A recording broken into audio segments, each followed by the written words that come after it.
ரம்ஜானுக்கு செய்யற பிரியாணி மட்டும் அவ்வளவு சூப்பரா இருக்கு. அந்த பிரியாணி இன்னைக்கு நாம இங்க செய்யறோம். இன்னைக்கு இங்க பிரியாணி, ரம்ஜான் பிரியாணி நாம செய்யறோம், வீட்லயே செய்யறோம், தரமா செய்யறோம், சுவையா செய்யறோம். ஓகேவா? வாங்க செய்ய ஆரம்பிக்கலாம்.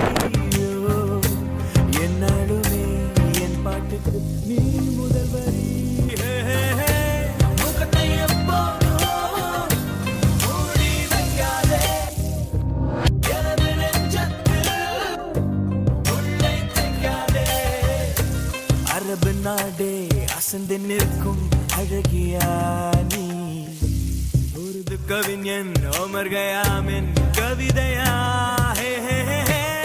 கூறுதே உள்ளிருக்கும் பொட்டு உந்தன் கொட்டு சொல்லுதே குளிர